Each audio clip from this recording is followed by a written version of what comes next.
जिसको लोग पहले दिल्ली में सबसे एक अछूत क्षेत्र मानते थे, चाहे इसका नेतृत्व एच.के. भगत जी ने किया हो, चाहे इसका नेतृत्व संदीप दीक्षित ने किया हो, चाहे जयप्रकाश अग्रवाल ने किया हो, इस क्षेत्र का विकास कभी नहीं हुआ। लेकिन 8 साल के कार्यकाल में सांसद जी के माध्यम से 3 केंद्रीय विद्यालय इस क्षेत्र में बने, तो पहले एक भी केंद्रीय विद्यालय नहीं था। रेलवे का हाल्ट चौक मंडौली जो स्टेशन बनने वाला है वो मनोज तिवारी के नेतृत्व में बना।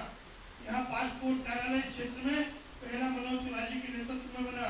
इतना सुंदर यमुना का जो रिवर फ्रंट बनने जा रहा है वो मनोज तिवारी के नेतृत्व में बना है। इतना सुंदर दिल्ली की सरकार भंग हुई, उसको पूरा कराने में मेरे सांसद जी ने उस समय के तत्कालीन राज्यपाल से फंड लाकर उसको पूरा कराने में सहयोग दिया। चाहे एलिवेटेड मेट्रो हो, चाहे एलिवेटेड रोड हो, अक्षरधाम से हर काम लाकर को एक अलग पहचान देने का काम किया है। जो भी काम सांसद जी से लगाना, हर काम को सांसद जी को पूरी करते के बीच में टीवी अवेलेबल है। सांसद जी सांसद बने थे, लोगों की सोच थी बहुत बड़े कि आप अभिनेता भी रहे, आप बहुत अच्छे गायक भी रहे, मां सरस्वती का आपकी जिज्ञा प्रवास है। कामों का द्वारा हम जनता के आगे दे देंगे। आप सब आए, आपका स्वागत है। मैं अपने सांसद मनोज तिवारी से अनुरोध करूंगा वो आपको विस्तृत जानकारी दे। श्री मनोज तिवारी। पिछले 8 साल के हिसाब किताब देने के लिए मीडिया के थ्रू हम आपके सामने बैठे हैं। आप सब महत्वपूर्ण चैनलों के लोग, लोकल वेब न्यूज के हमारे पत्रकार भाई बहन, आप सब इतनी संख्या में 8 साल का हिसाब जनता तक पहुंचाने के लिए यहाँ है। मैं आपका धन्यवाद करता हूँ। जैसा अभी मोहन जी ने कहा, हम सबसे पहले अपने लोकसभा की बातें ही सोचते हैं कि हमारे लोकसभा में क्या क्या हुआ है। आपको ये जान के बहुत खुशी होगी कि हमारे देश के यशस्वी प्रधानमंत्री श्री नरेंद्र मोदी जी ने 2014 में सिर्फ संसद की सीढ़ी पे मत्था संयोग से नहीं टेका था, अपना सिर पार्लियामेंट को मंदिर समझ के केवल संयोग से नहीं झुकाया था, बल्कि उसके पीछे एक शपथ थी कि हे भारतीय लोकतंत्र के पवित्र सदन संसद, हम आपके अंदर प्रवेश कर रहे हैं तो हम जनता से किए हुए वादों को पूरा करके ही अपने को सत्य सिद्ध करेंगे। अभी 2 दिन पहले हम लोग इसी जिले से बेनिफिशरी से मिलते हुए प्रधानमंत्री जी को देखा। उसके कुछ दिन पहले भी आप लोग देखे होंगे, जिनको जिनको बेनिफिट हुआ है उनसे बात करते हैं। और देश के प्रधानमंत्री एक गांव की सामान्य व्यक्ति से बात करते हैं, जिस बहन को कभी अपने छत का कल्पना भी नहीं था कि होगा, उनको भी छत मिला है और उनसे प्रधानमंत्री जी बात करते हैं। हमें कोई प्रेरणा देता है और इसी आधार पे कुछ ऐसी बातें हैं जिनको हम लोग इस 8 साल को कुछ महत्वपूर्ण बनाते हैं। हमने कहा था अंत्योदय ही हमारा मूल मंत्र है। अंत्योदय शब्द पंडित दीनदयाल उपाध्याय जी के थॉट से आया था हमें, जो सबसे अंतिम व्यक्ति, अंतिम पंक्ति में व्यक्ति बैठा है, उसके घर में, उसके परिवार में, उसके आंगन में कैसे खुशी मिले, तभी हमारा अंत्योदय सफल होगा। इस देश के 3 करोड़ और लगभग 3 करोड़ 50 लाख लोगों को, गरीबों को प्रधानमंत्री आवास दिया गया। दिल्ली उससे वंचित है क्योंकि प्रधानमंत्री आवास योजना दिल्ली में नहीं ला। स्वच्छ भारत मिशन के अंतर्गत हमने 11.22 करोड़ शौचालयों का निर्माण किया, जिसमें दिल्ली में भी एक बड़ी संख्या में इसका कार्य देखने को मिला है। हर घर नल से योजना के अंतर्गत 6.2 करोड़ नए आवासों को पिछले 3 वर्षों में नल के पानी की सुविधा दी है। इसमें एक एग्जाम्पल बताऊं तो बुंदेलखंड एक ऐसा जगह था जहां ट्रेन से पानी भेजना पड़ता था। आज वहां नल से घर घर जल जा रहा है और उसकी खुशी में बुंदेलखंड ने भारतीय जनता पार्टी को बहुत आशीर्वाद दिया। प्रधानमंत्री स्वनिधि योजना, इसके अंतर्गत 29.6 लाख रेहड़ी पटरी विक्रेताओं को ऋण का वितरण किया गया है। आप कहीं भी दिल्ली की सड़कों पे जाएंगे तो हर सड़क पे इसके लाभार्थी मिल जाएंगे और हम आए दिन इनको और ढूंढ रहे हैं और 10,000 रुपए का लगभग ना के बराबर ऋण के ऊपर उनको देते हैं। जब वो 10,000 से काम करके वापस कर देते हैं, फिर 10,000 देते हैं, फिर उसके बाद 20,000 जब वो चुकाते हैं तो फिर 10,000 देते हैं। ऐसे 30,000 रुपए तक उनको स्वनिधि योजना के तहत दिया जाता है। 5 करोड़ लोग आते हैं देश के, लेकिन उनमें से जो बीमार होगा उसी को इलाज होगा ना। तो 3.2 करोड़ लोगों को 5 लाख रुपए तक का मुफ्त इलाज दिया गया है। और ये बताते हुए मुझे दिल्ली के संदर्भ में कहना पड़ता है कि हमारे अरविंद केजरीवाल जी जो इस पर पूरी तरह से कुंडली मार के बैठे हैं, दिल्ली में जब किसी को लाख रुपए, 2 लाख रुपए, 5 लाख रुपए तक के बिलो पॉवर्टी लाइन के व्यक्ति को जब इसकी जरूरत पड़ती है और सरकार उसको देती है तो उसकी खुशी उस परिवार से पूछिए जिससे दिल्ली के लोग महरूम हैं। 18 करोड़ से आयुष्मान कार्ड जारी किए गए, मतलब 18 करोड़ से ज्यादा लोगों ने आयुष्मान कार्ड बना लिए हैं। 8,727 जन औषधि केंद्रों पर सस्ती दवाइयां उपलब्ध कराई जाए। हम आपसे चाहते हैं कि जन औषधि केंद्र का प्रचार जैसे हम सब कर रहे हैं, हमारे भारत सरकार के अधिकारी कर रहे हैं, हमारे बीजेपी के कार्यकर्ता कर रहे हैं, मीडिया भी अगर इसको एक समाज सेवा के रूप में लेगी, जहां हम 600 रुपए की दवाइयों को 60 रुपए में देते हैं। जेनरिक दवाइयां, ये सारी दवाइयां जो दवाइयों का जो मूल तत्व होता है उसमें वही दवाइयां होती है जो अंग्रेजी दवाओं की दुकान पे उसको 600 रुपए में पाते हैं, वही जन औषधि केंद्र में आप 60 रुपए में पा सकते, 40 रुपए में पा सकते। तो जन औषधि केंद्र एक बहुत बड़ी सोच है नरेंद्र मोदी जी की और आज उसकी संख्या बढ़ती जा रही है। होगी कि जिस देश में मात्र 44 मेडिकल कॉलेज होते थे, आज हम 8 साल में अपने देश में 200 नए मेडिकल कॉलेज खोल चुके हैं। 200 नए मेडिकल कॉलेज खोल चुके। प्रत्येक जिले में अब मेडिकल कॉलेज खोलने की योजना पे हम काम कर रहे हैं। हमारे देश में लगभग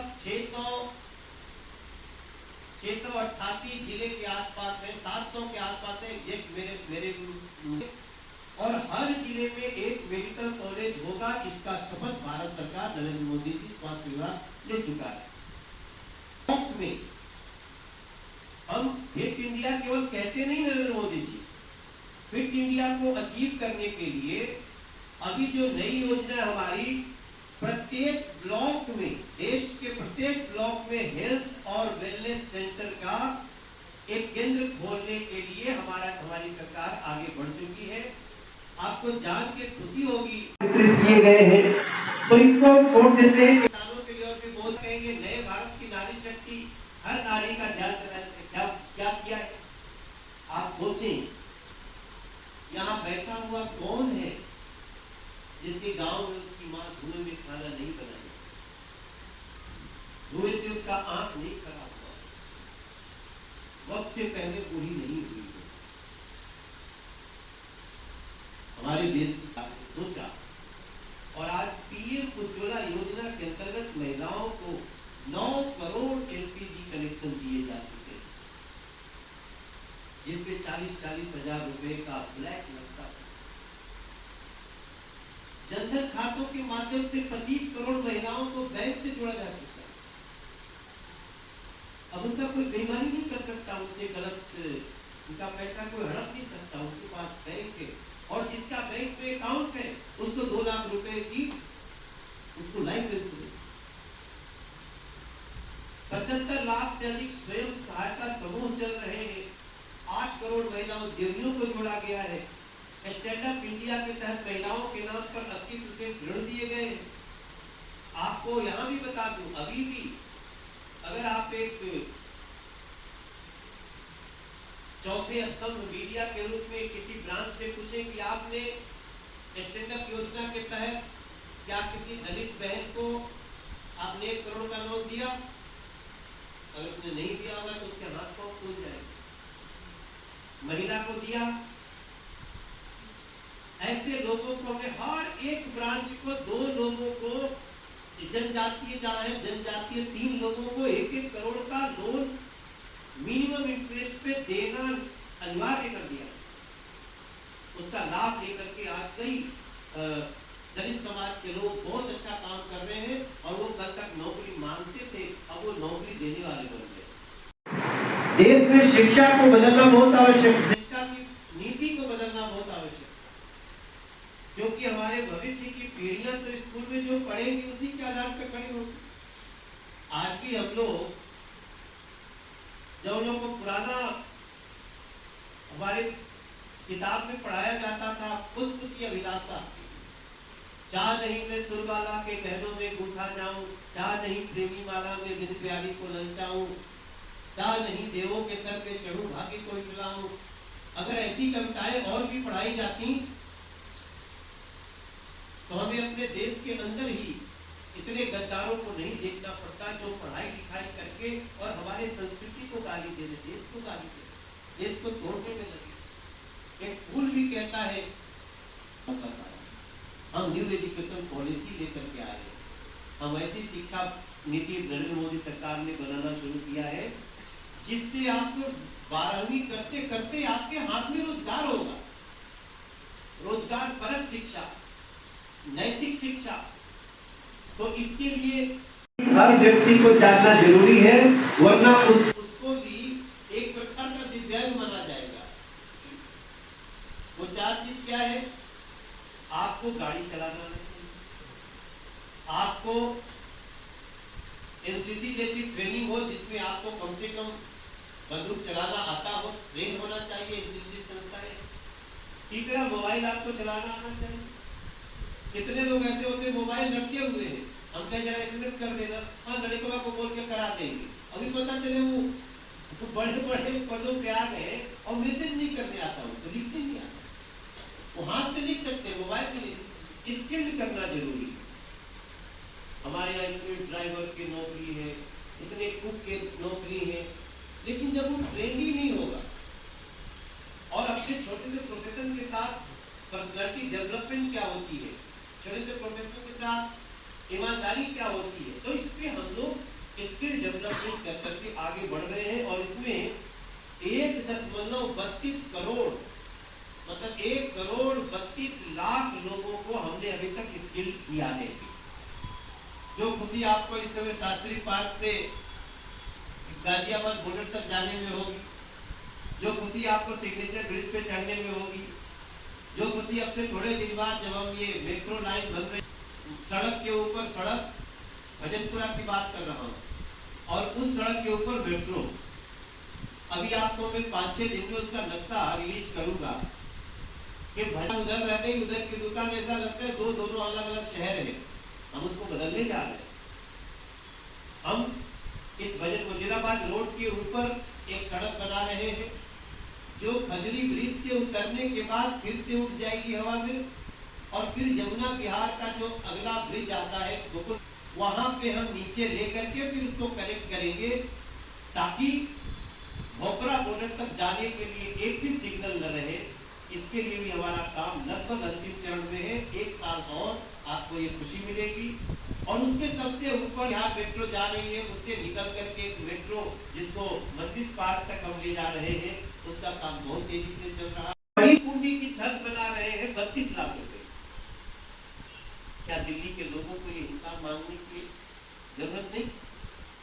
कल हमारे दिल्ली के नालायक मुख्यमंत्री, ये शब्द मैं बहुत सोच समझ के कह रहा हूं, मेरे ऊपर केस होगा, डिफेमेशन होगा तो मैं जवाब दूंगा, क्योंकि आप लायक तो नहीं, जो लायक नहीं होता उसको नालायक बोलते।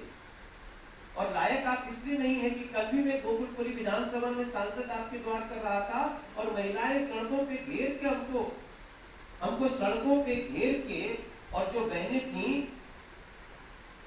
हमें पानी के लिए चित्कार करती हुई दिखी। अगर मैं आपको थोड़े समय के लिए वो वीडियो दिखाऊं तो मुझे पूरा विश्वास है कि आपका भी मन दुखी हो जाएगा वो वीडियो देखने के बाद। जहां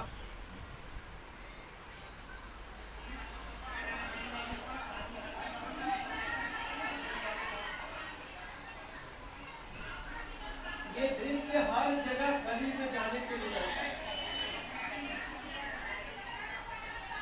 और मैं समझता हूं उन्होंने, अब मैं उनको नालायक मुख्यमंत्री कहना चाहता हूं जब तक दिल्ली की समस्याओं का निदान न हो। लायक बनने के लिए आप प्रयास करो, आपको दिल्ली की जनता ने आपको मौका दिया है। आपको जान करके दुख होगा कि जब हम लोगों ने कहा कि इस घोटाले की जो 2000 करोड़ रुपए घोटाला है इसकी जांच हो जाए, तो जांच का ही मांग करने में डिफेमेशन केस लगा दिया हमारे ऊपर। मैं डिफेमेशन केस लड़ रहा हूं रावजी कोर्ट में। हमें समझ नहीं आता है कि अगर कोई आरोप लगा है तो उसकी जांच कराने में आप क्यों परेशान हैं? तो मैं जब हिसाब दे रहा हूं दिल्ली को, अपनी लोग ये कहते हैं नहीं मैं ही जांच एजेंसी, मैंने चेक कर लिया, कागज सब ठीक है।